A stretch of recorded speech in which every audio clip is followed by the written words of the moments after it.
A lot of this isn't going to make sense to you, and I'm sorry about that. I'm just gonna start at the beginning, with the house.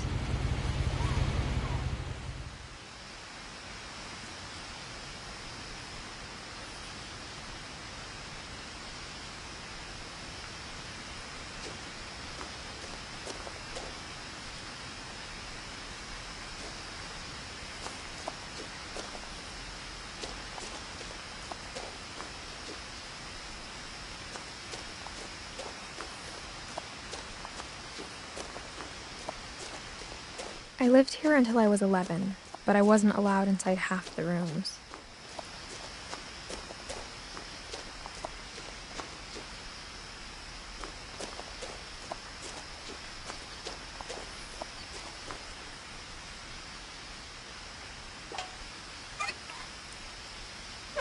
Inside the mailbox were bills from 7 years ago, marked urgent, open immediately.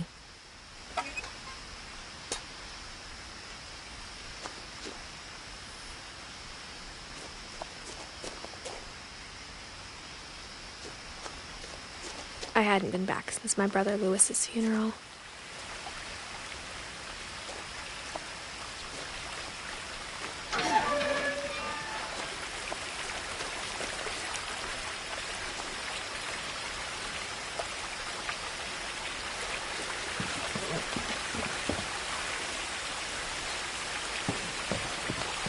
In her will, my mother left me a key, but didn't tell me what it unlocked. Maybe she thought I'd know. Or she thought that the mystery would be enough to bring me back.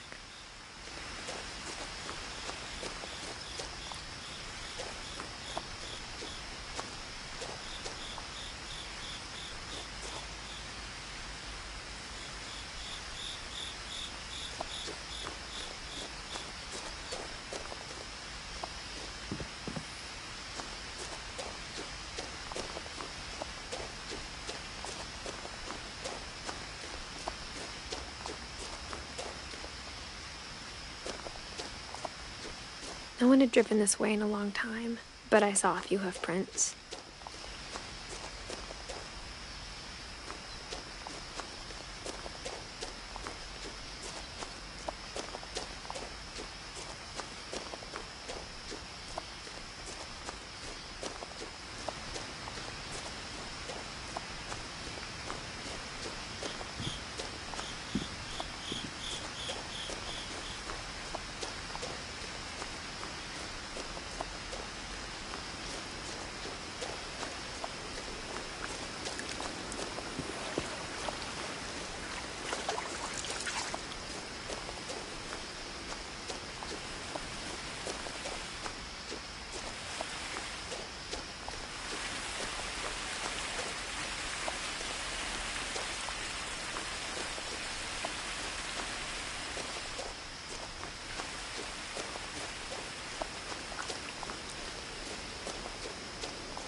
The woods around the house have always been uncomfortably silent, as if they're about to say something but never do.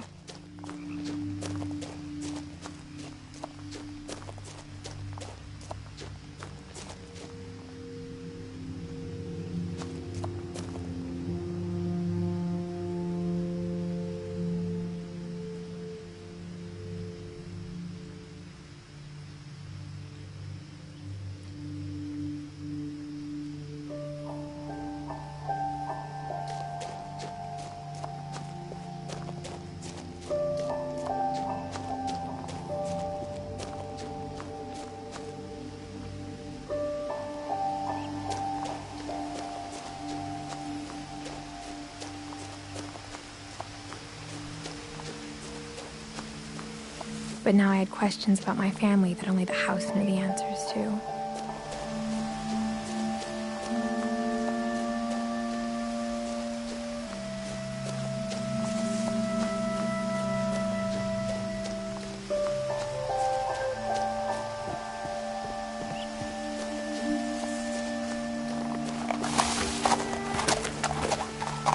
The truth is, even after I inherited the house, I never thought I'd come back to it.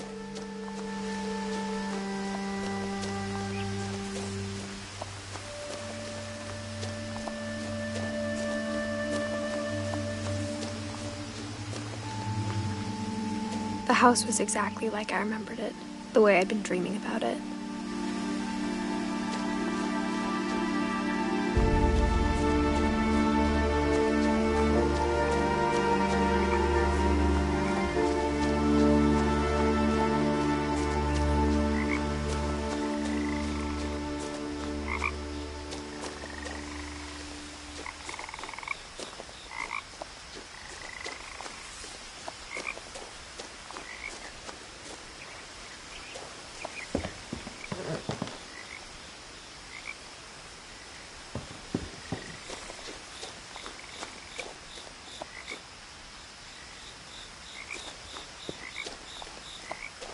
As a child, the house made me uncomfortable in a way I couldn't put into words.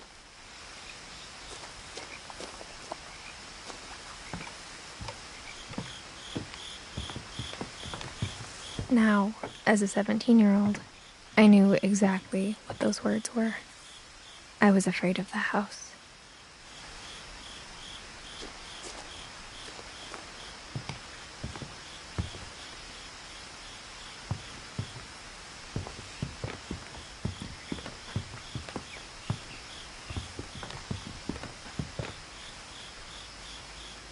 I hoped the key might unlock the front door. It didn't.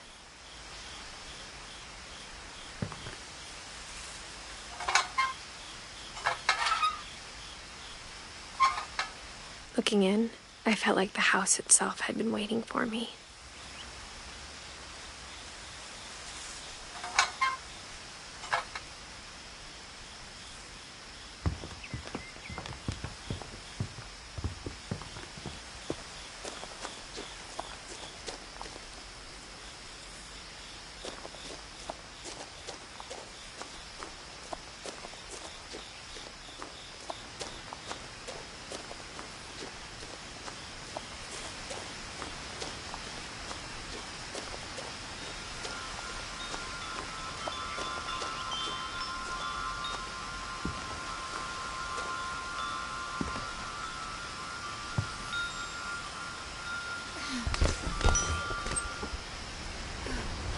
Crawling through the doggy door used to be a lot easier when I was 11.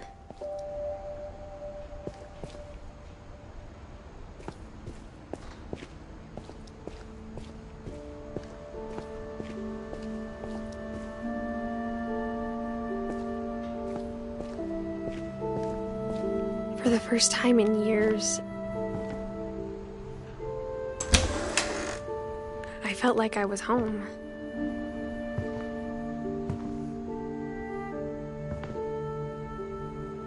But instead of a family, there were just memories of one.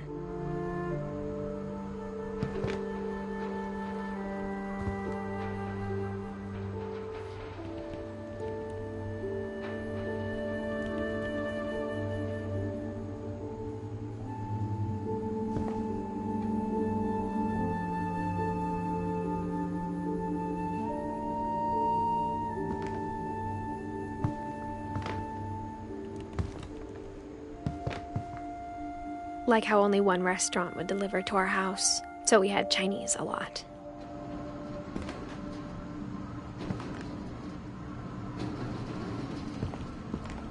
Or how after Louis started working at the cannery, we all got sick of eating salmon. Except our cat, Molly.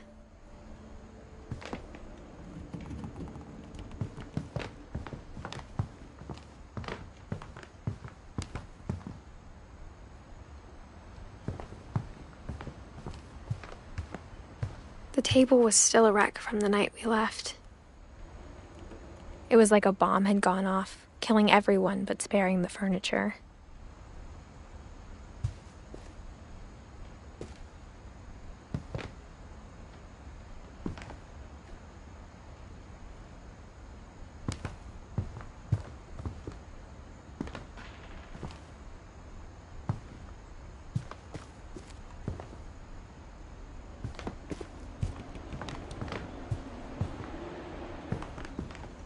My mom was the only one of us who could imagine Great-Grandma Edie living in a nursing home.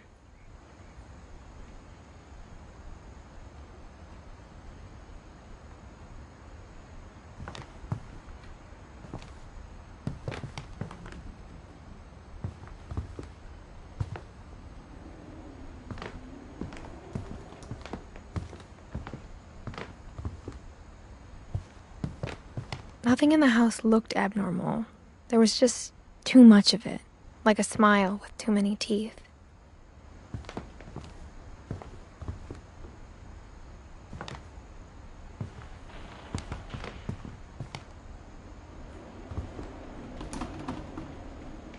Even the fireplace had a story. Edie told me the bricks came from the original house, after it sank.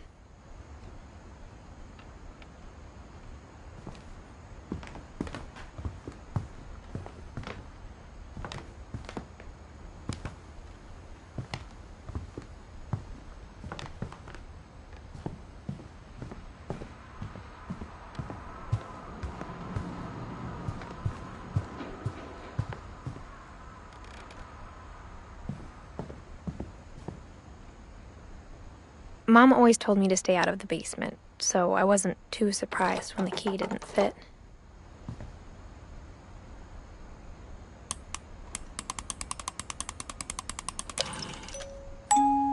Great-Grandpa Sven built a music box for Barbara, along with the rest of the house.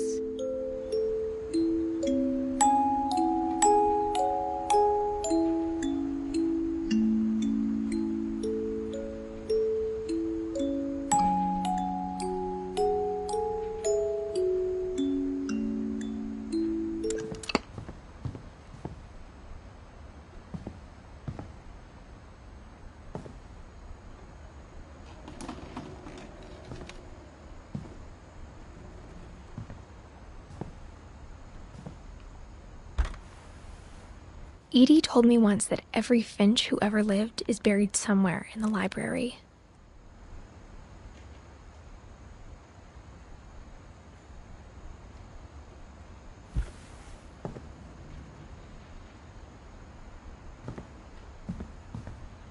My mom wasn't much of an optimist, but she never stopped believing that my brother Milton was alive.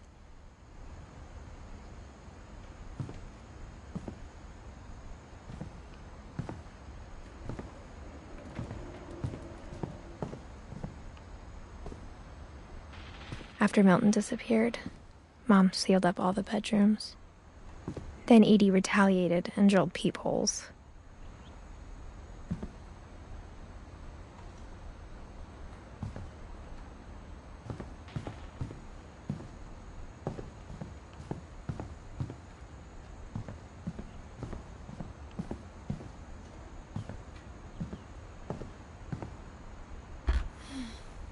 As a kid, I just assumed every house had peepholes and sealed rooms you weren't allowed inside of.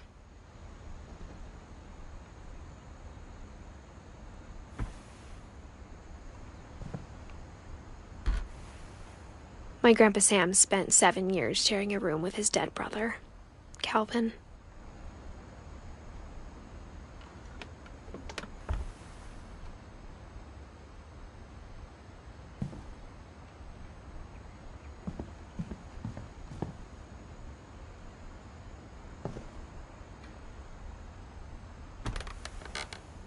The last time I was in Edith Sr.'s room, I was 10 and she was painting my portrait.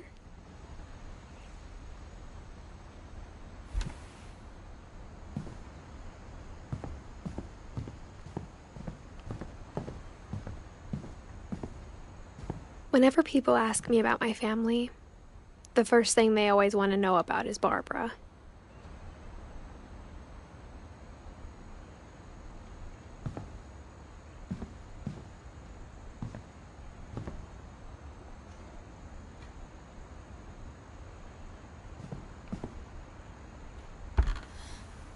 Barbara was a child star for 2 years, until America grew out of it.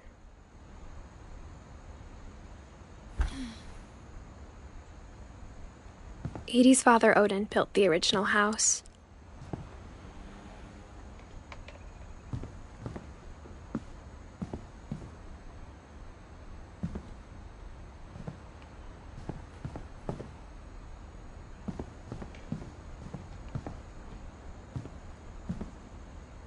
I spent a lot of time playing in Great Uncle Walter's room.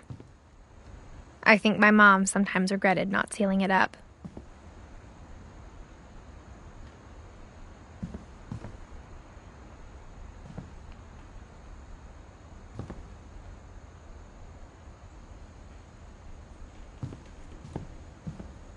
Louis told me there were secret passages, but I never believed him.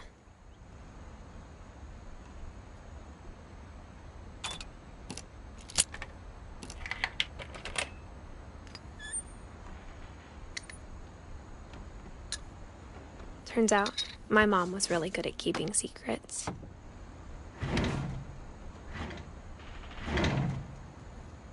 Now it was time to find out what my mom had been afraid of. From the paintings on the wall, it was clear my brother Milton had been here before me. Reading this, maybe it sounds like I had a plan.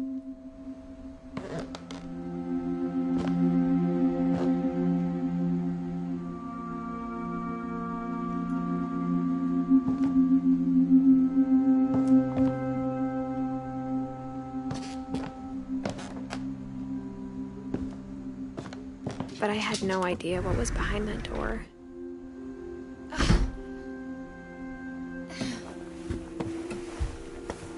Just like I had no idea where all this was gonna lead.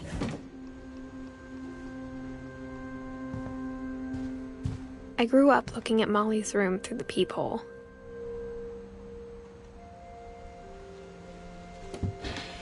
Molly's gerbil had a tiny bedroom with its own even tinier gerbil cage.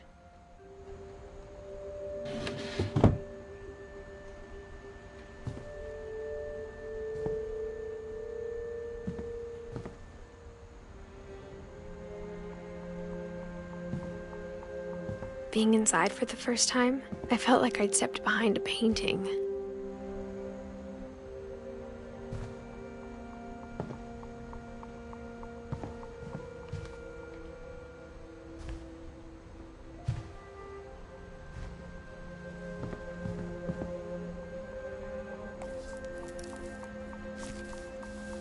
December 13th, 1947. Dear Diary, I'll be gone soon, but I wanted to tell somebody about what's gonna happen. It started when Mom sent me to bed without dinner. I woke up and I was starving, so I looked around for something to eat.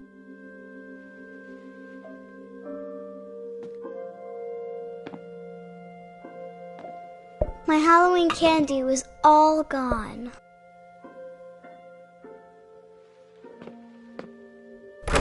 Mom, can I come out now? Sweetheart, it's late. Go to sleep.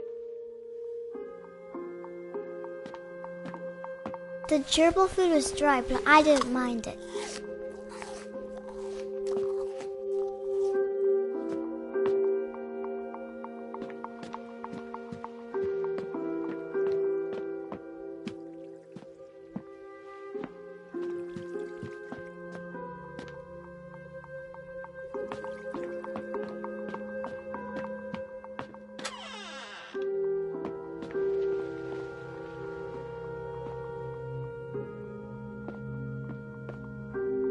I ate a lot of things that night.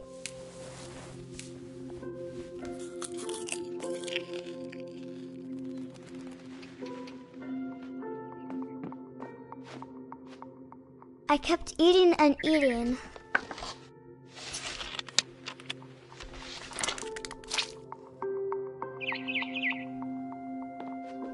Then I heard chirping outside my window.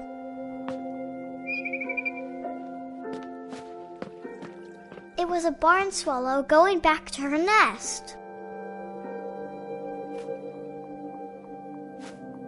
I reached out for her.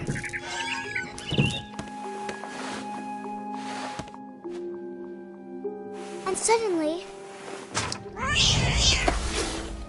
I was a cat.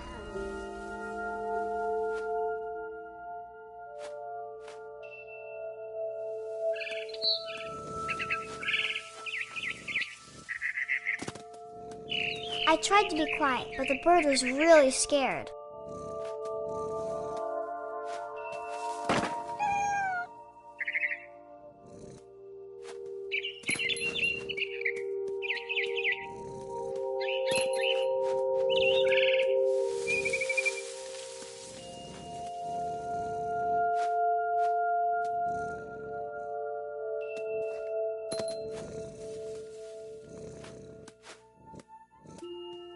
Mom and Dad didn't even look at me.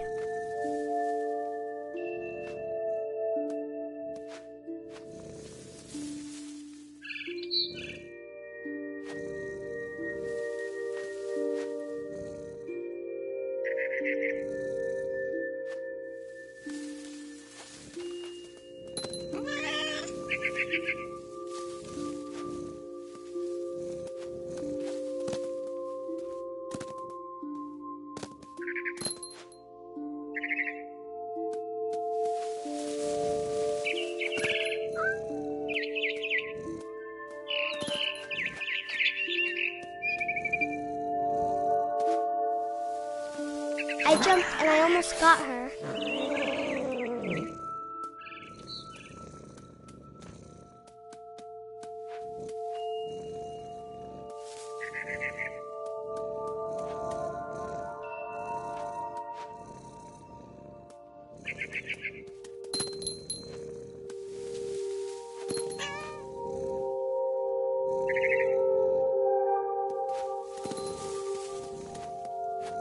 I could tell she was getting really tired.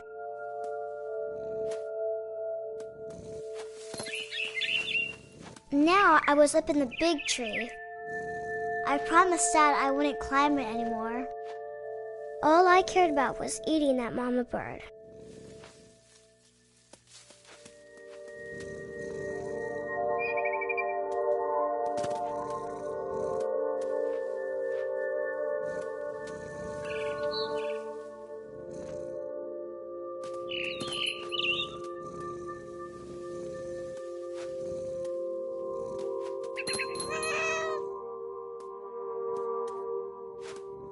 I gobbled her up.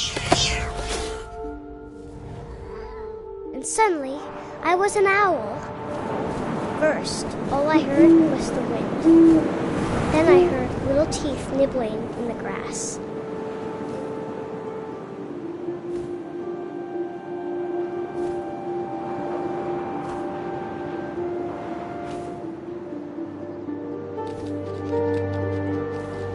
Rabbits.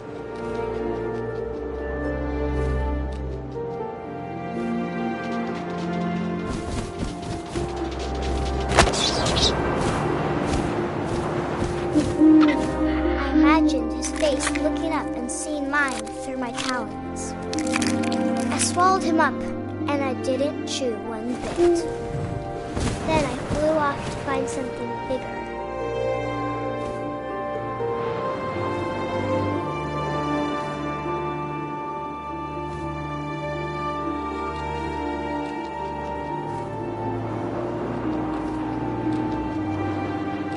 A mama rabbit.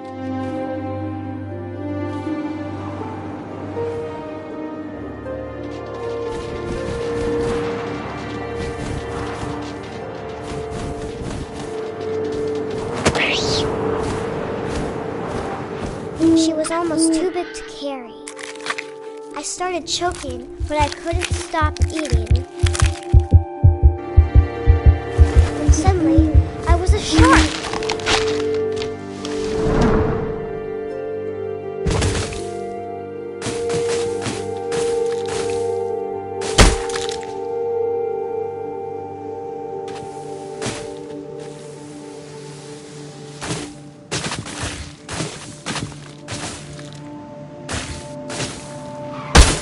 I rolled off a cliff and into the ocean.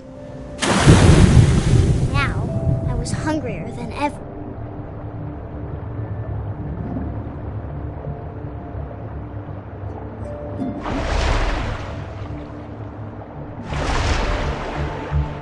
I wanted fat, juicy seals.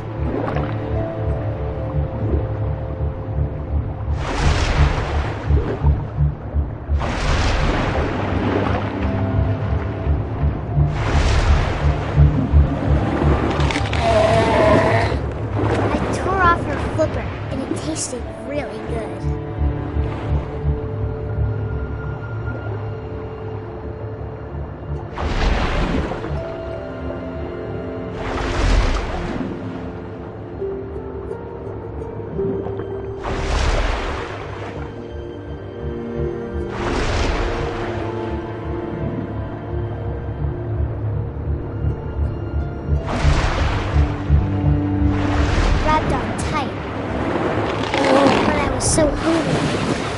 out of the water. When I opened my eyes, everything had changed.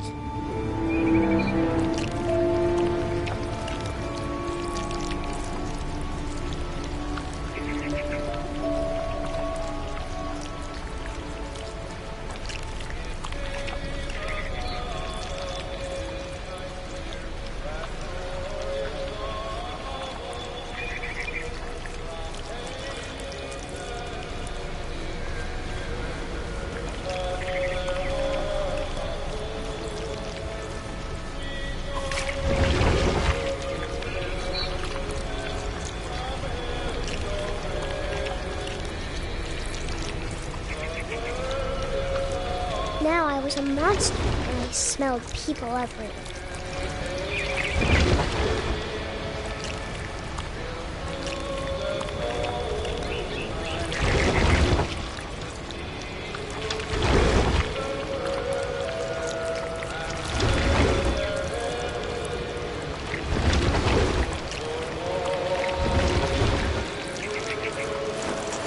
I was big, but I moved real quiet.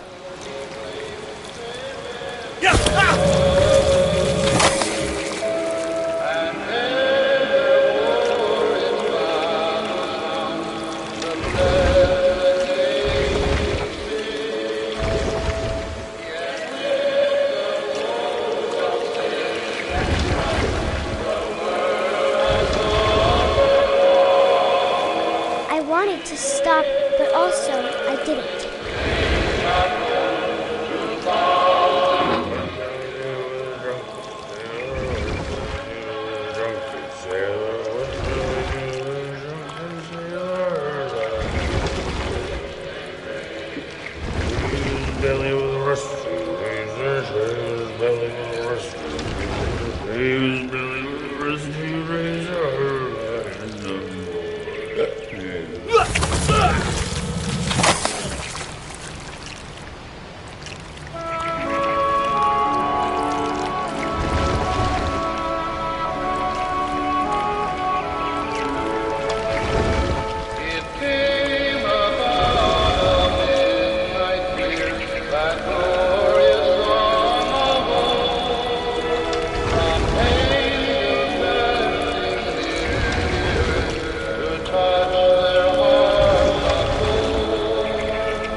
Passenger, I was still hungry. And across the water, I smelled something new. Something I had to have, so I swam towards it.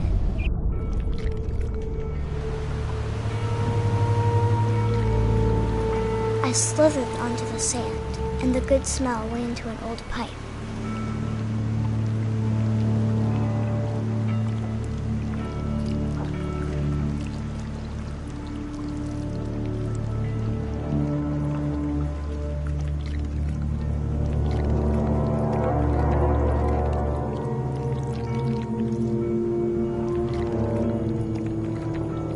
I got closer and closer.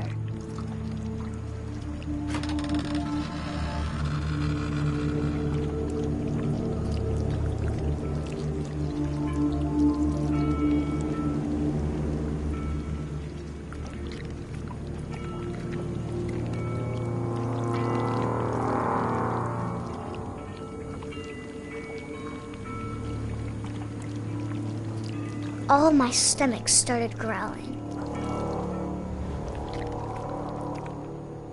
And suddenly, I was me again. I held my breath for a long time, but I couldn't hear anything. I think it's waiting for me to fall asleep.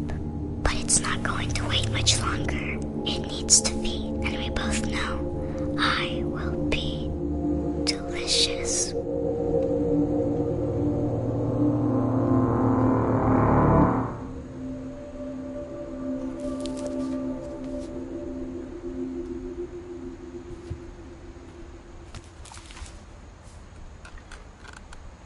I'm not sure if I believed all of that, but I'm sure Edie would have.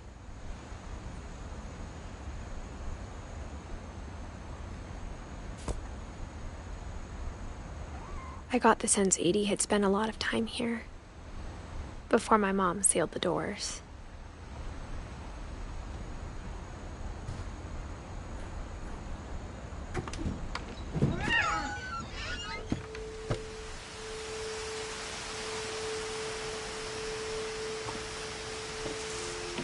This will be obvious later, but my mom never told me any of these stories.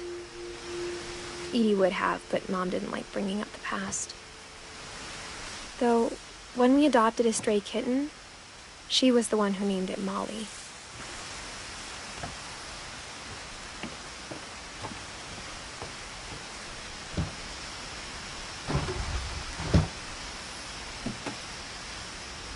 I spent a lot of time in Great-Grandma Edie's room.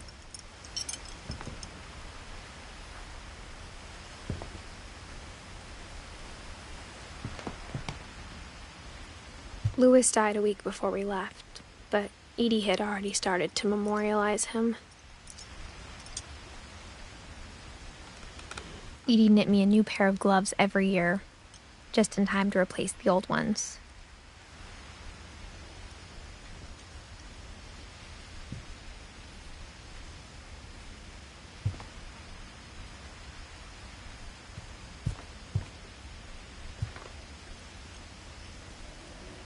Edie gave a big interview about a mole man living under the Finch house. My mom was furious.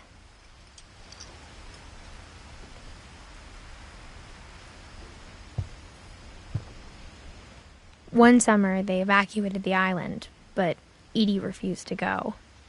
For a few weeks, she was a celebrity.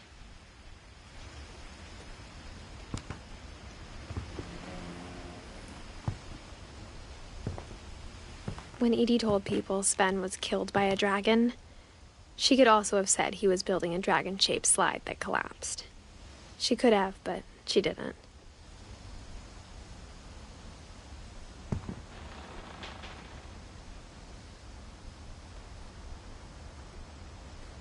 Even in her 90s, sometimes Edie seemed a lot younger than my mother.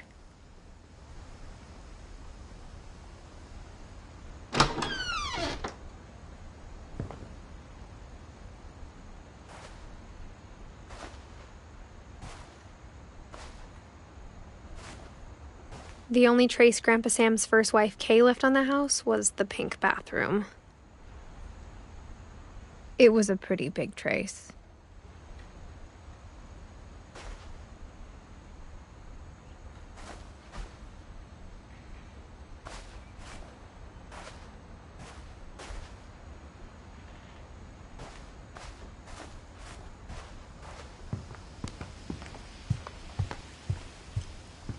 Her room was like a museum.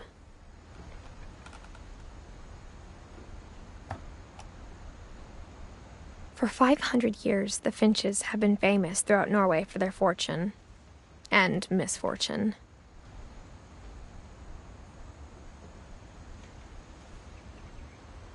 Odin Finch buries the latest victims of the family curse, his wife Ingeborg and their newborn son, Johan. On January 7th, 1937, he set sail with his family and his house, hoping to leave the curse behind. But 40-foot waves off the coast of Washington send the house and Odin to the bottom of the sea. Odin's daughter Edie, with husband Sven and baby Molly, step ashore on their new home, Orcas Island. Odin Finch is the first to be buried in the new family cemetery. His daughter Edie is already dreaming of a new Finch house.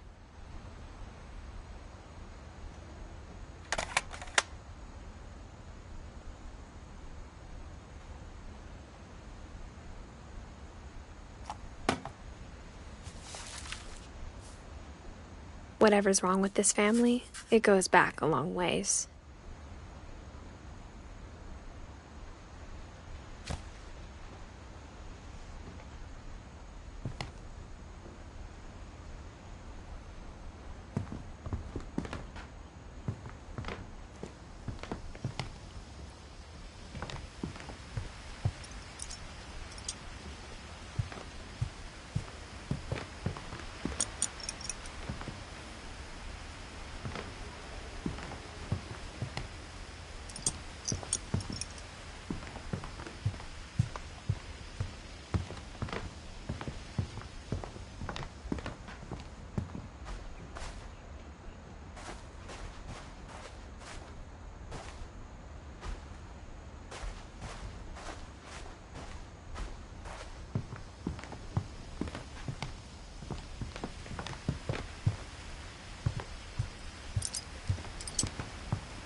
I hadn't thought of myself as Edith Jr. for a long, long time.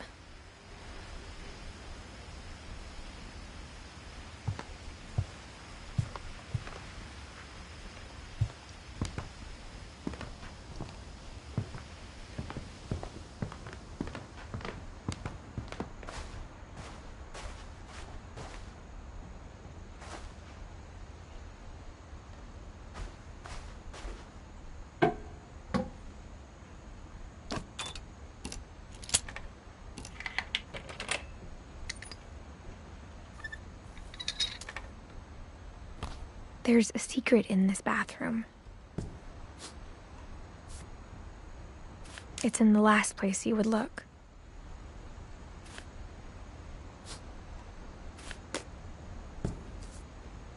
It isn't in the cupboard. It's hidden in this book.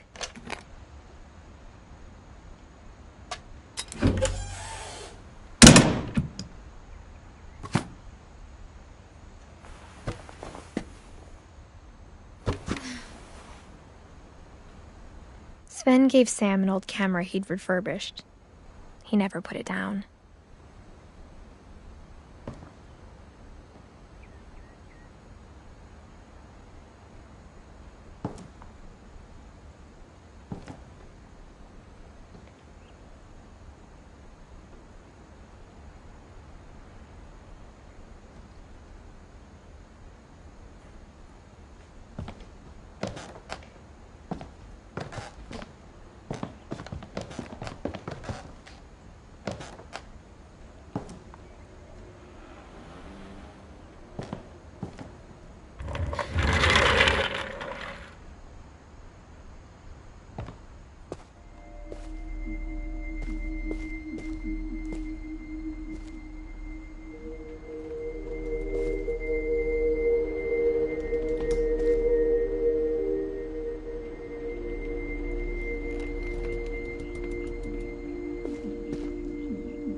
I knew Grandpa Sam had a twin, and that he never talked about him.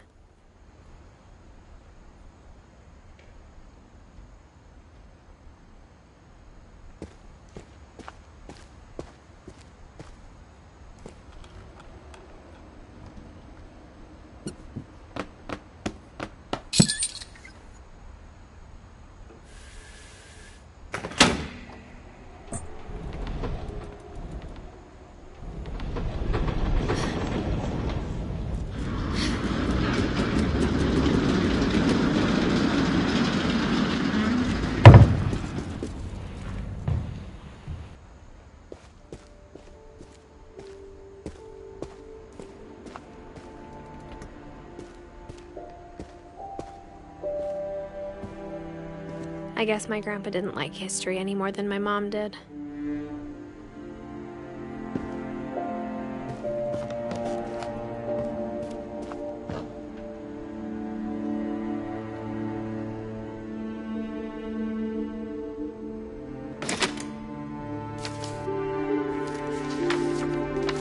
How I Want to Remember My Brother by Sam Finch. The thing I remember is that when he made up his mind, that was it.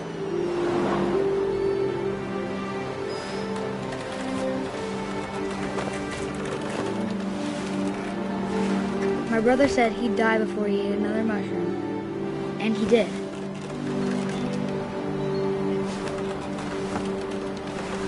At Barbara's funeral, he swore he'd never be afraid again, and he wasn't.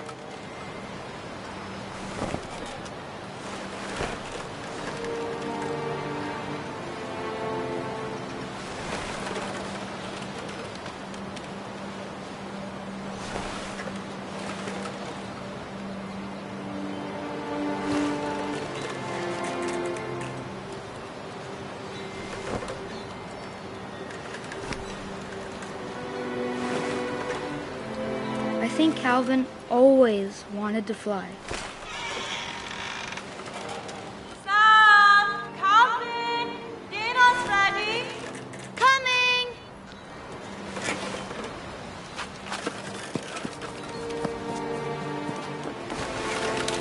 But that day, he finally made up his mind to do it.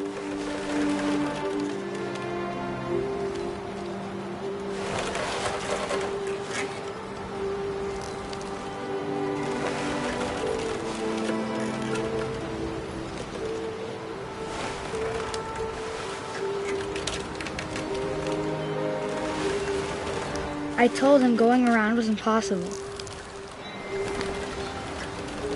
Maybe if I hadn't said that.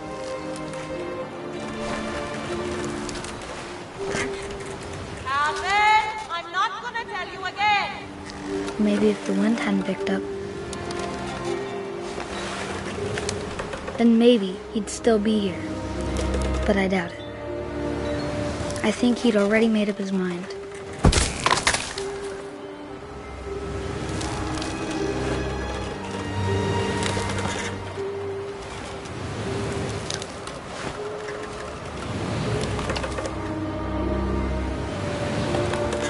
That's what I want to remember about my brother.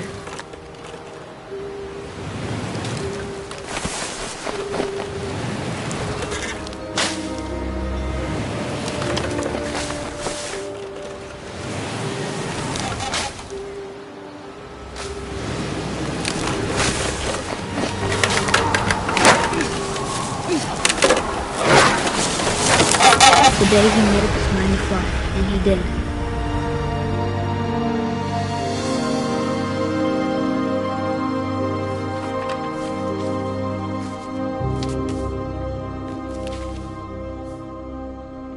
Calvin's story felt strangely familiar. When I was younger, I remember trying to do the exact same thing.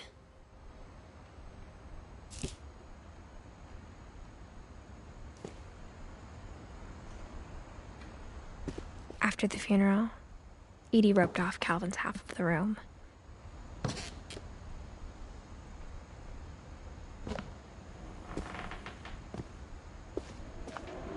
Mom said Grandpa Sam enlisted at 18 and never set foot in the room again.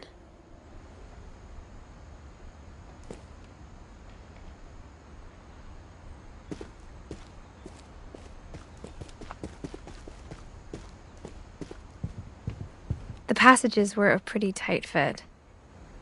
They'd obviously been built for smaller hands and bellies.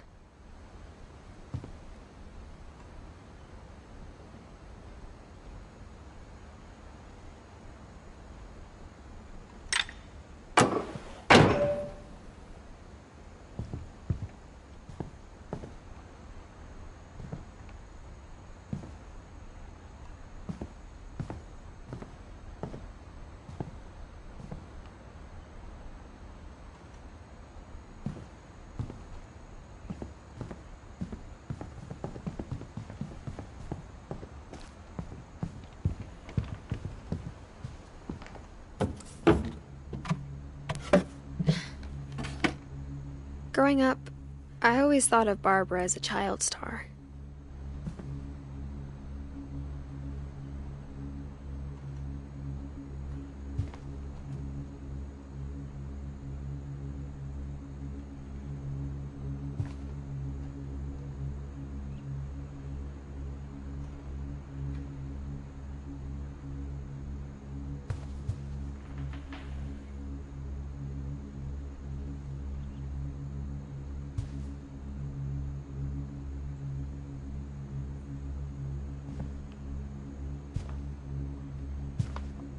I never thought about how hard it must have been for her afterwards.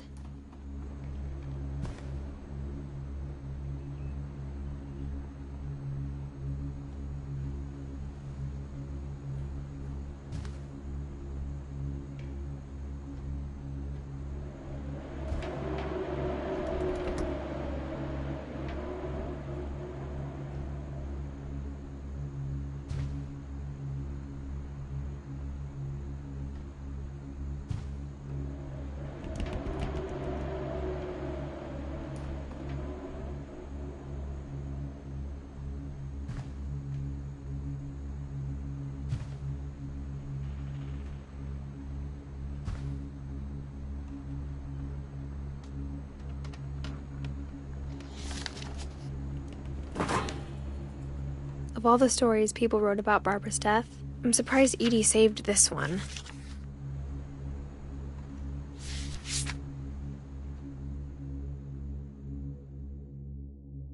Old Jack here with another ghastly tale inspired by America's most unfortunate family. I'm calling it The Surprise Ending of Barbara Finch. As a child star, Barbara was famous for her scream. Now at 16, she was all washed up. A has-been. But in a lucky break, she'd been asked to perform her signature scream at a local convention for monster movie fans. It was just the boost her career needed. Unfortunately, her scream hadn't aged well. Getting better. I think you just need the right motivation. Her biggest fan and current boyfriend, Rick, was about to demonstrate when... Now that was a great scream. It was Barbara's father, Sven. He'd slipped into a table saw and had to be rushed to the emergency room. So Barbara got stuck babysitting her youngest brother, Walter. Her convention comeback was cancelled.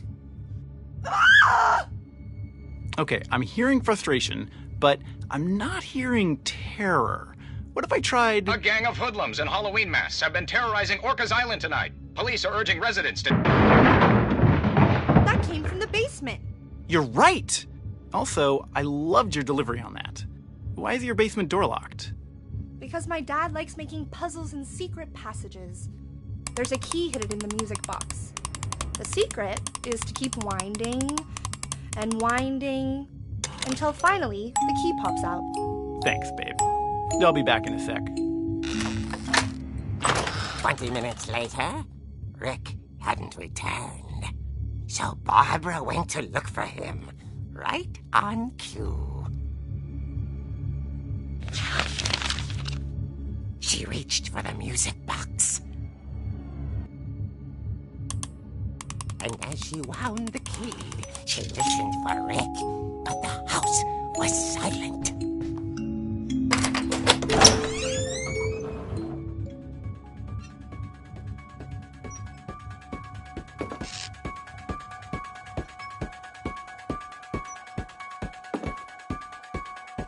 Rick?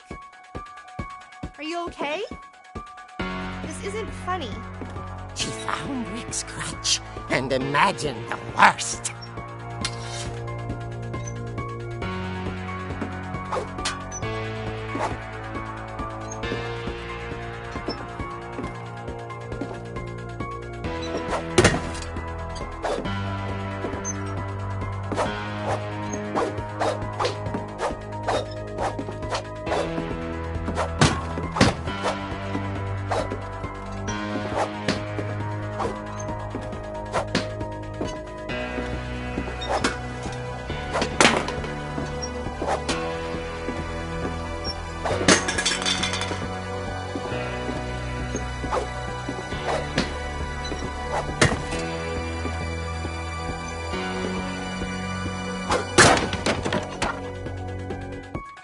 Leader is the infamous Hookman killer, Dr. Carl Hamill, who impaled and then ate his family 10 years ago tonight.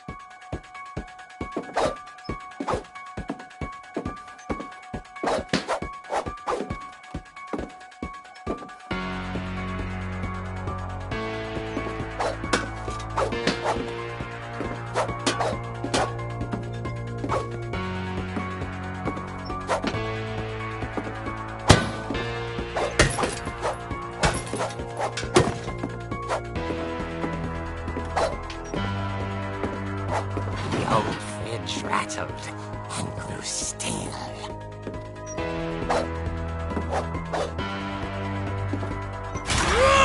Oh dear! Oh! Rick? Barb, relax. I was just trying to scare you to help you find your scream. Well, Well, I'm not scared, Rick. I'm furious. Then act furious. All I'm getting from you now is that you're hurt and confused and you're... She threw him out, but she kept a little something to remember him by. Barb, have you seen my other crutch? And she was still holding it when she fell asleep watching the late picture show. Hours later... Barbara! Walter, what's going on up there?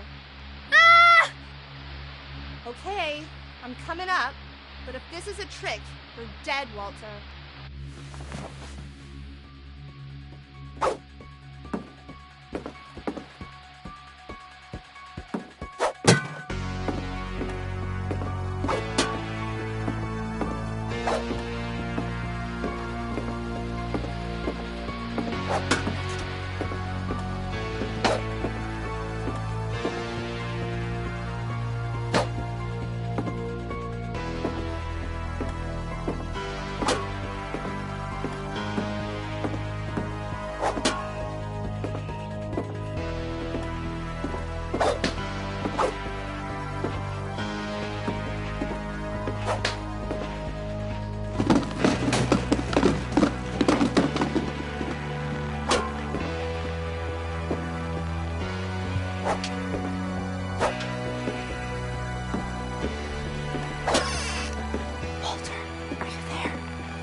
Walter had vanished, but his bedside radio was still on.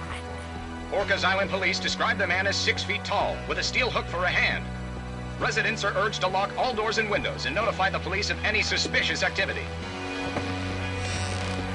Barbara turned, saw the hook man, and was speechless. He was quite smashing. And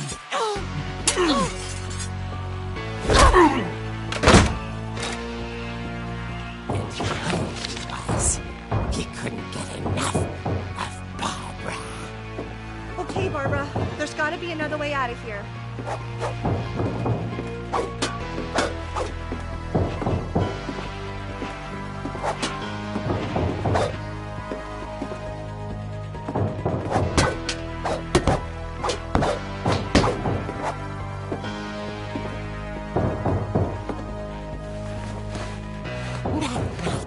She played her part beautifully.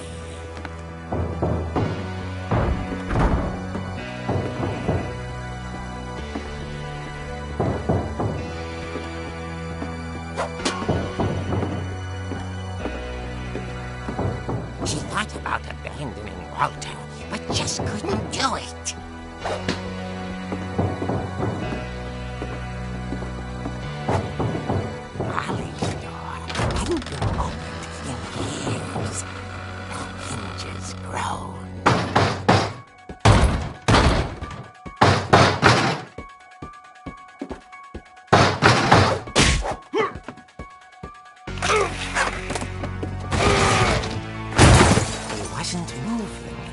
But she sensed the story might not be over yet.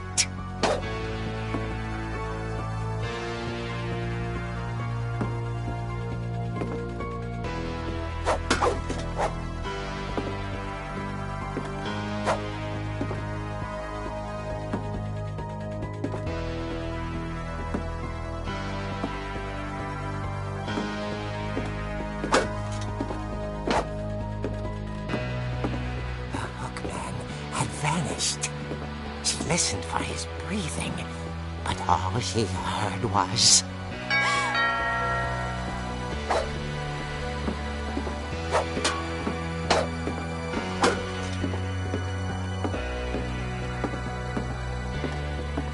Someone at the door was dying to speak to young Barbara. At the door, she heard whispering. Was coming from inside the house.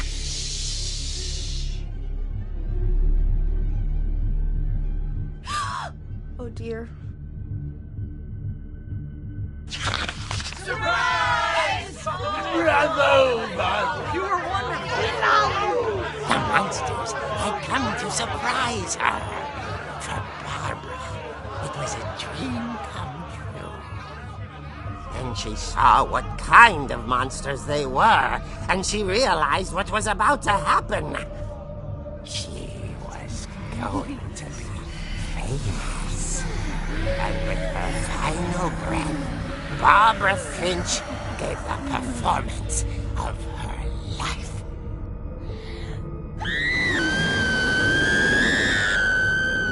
I wasn't there myself, but I hear Barbara was magnificent. Poor girl. She had a taste for stardom. But unfortunately, so did her fans. Of course, the police blamed it all on poor Rick, who disappeared the same night.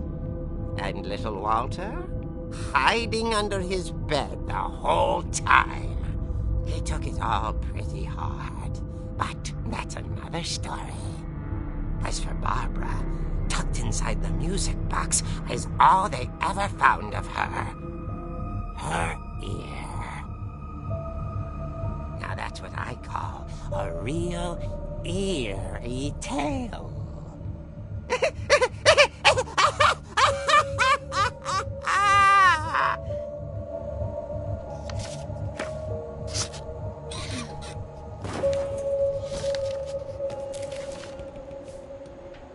Edie told me all Barbara wanted was to be remembered, as absurd as that comic was. Maybe what Edie saw was a happy ending.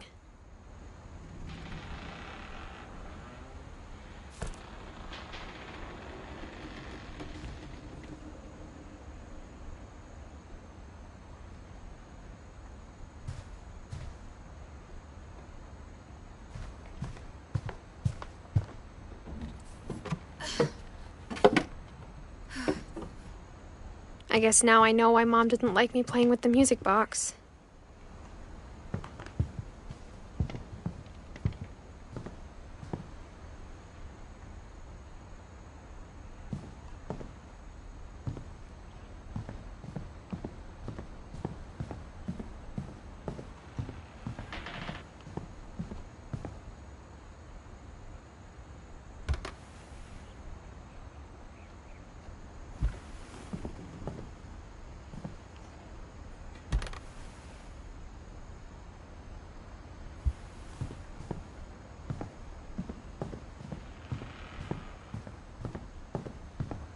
It's funny.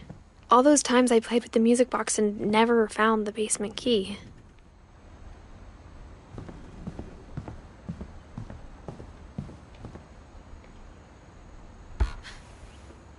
Molly always seemed like a girl I could imagine being friends with, if she hadn't died in 1947.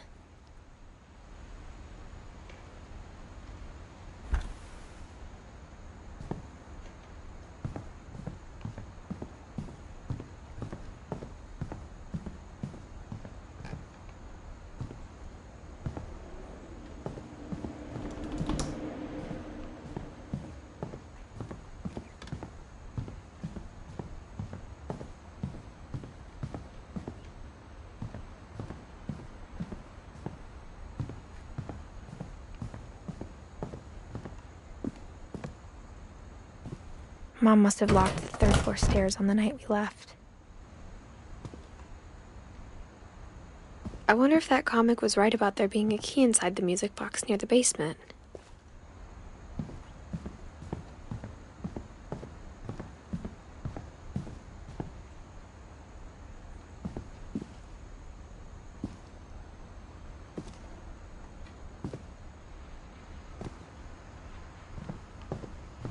A lot of things got left behind in the whirlwind of that last night.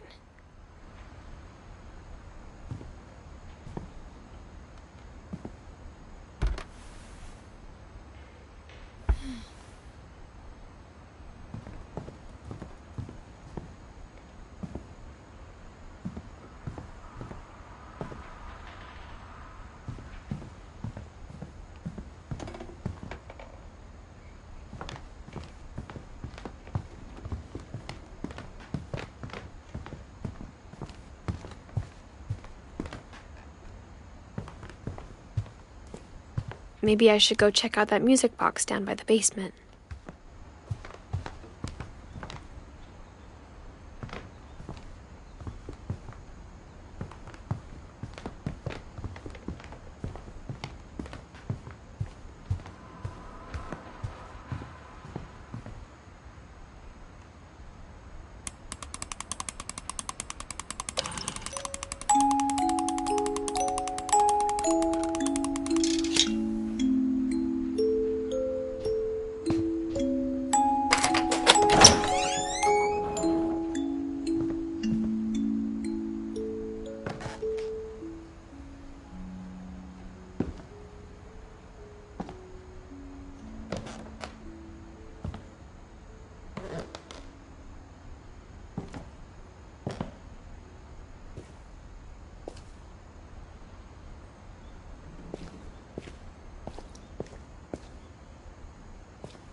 Mom said the basement was off limits, unless I wanted another tetanus shot.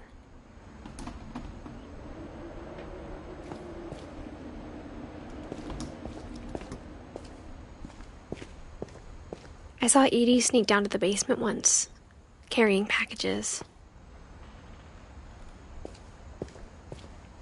I thought maybe she was hiding presents.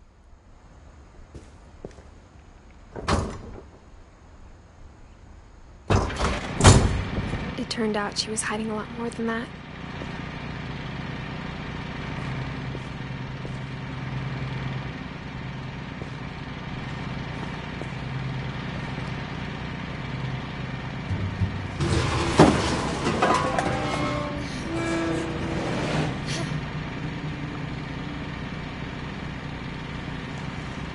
I remember asking Mom once about where Walter had gone.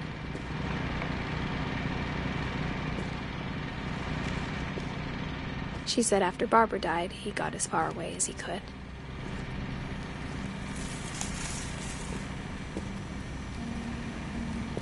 If there's a pattern in all these stories,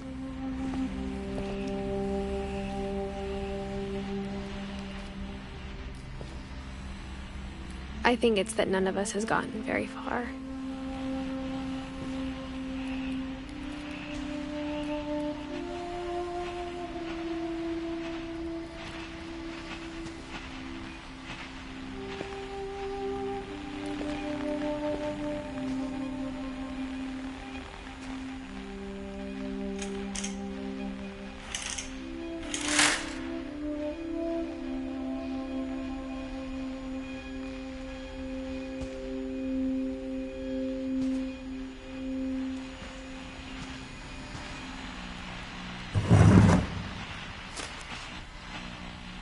Goodbye, everyone.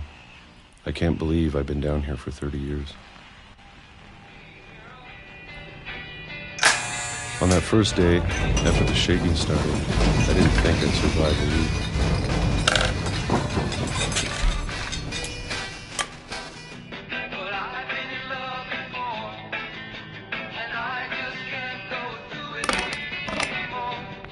But after a few days, I settled into a routine. That's what kept me sane. Having a schedule, living for today. I always expected to be dead tomorrow. But if you wait long enough, you get used to anything.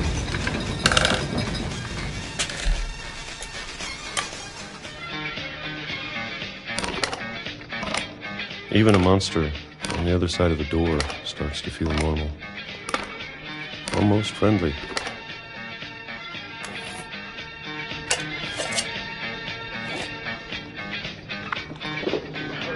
And then one day, everything just stopped.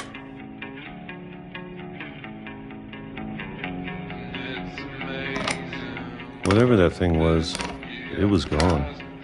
Maybe it got tired of waiting. Or maybe I just got tired of being afraid.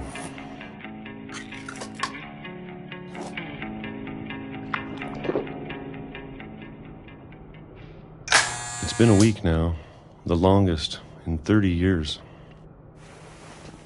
I'm done waiting. I have to leave while I still can.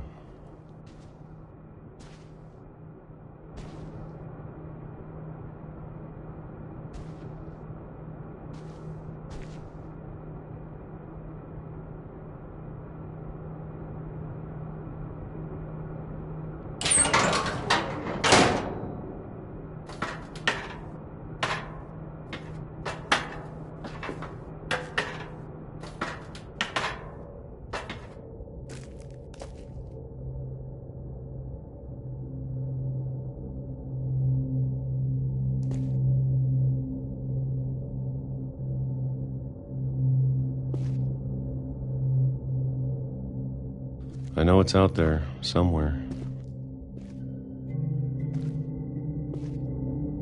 Whatever killed Barbara and Molly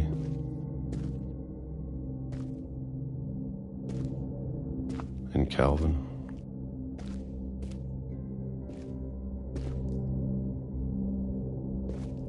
Maybe this is all a mistake.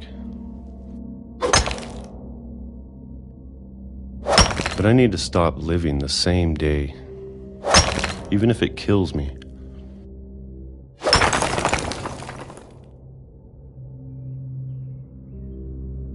Whatever's out there, I want you to know I'm ready for it. I'm going to appreciate all of it, especially the food. I don't mind if I only have a year left, or a month, or a single week. I'd be happy with one new day. I can already imagine the sun on my face.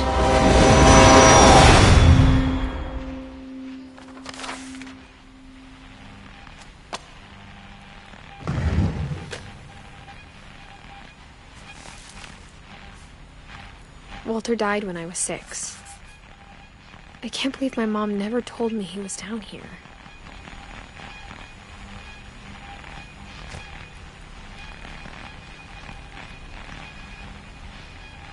I'm sure my mom was trying to protect me.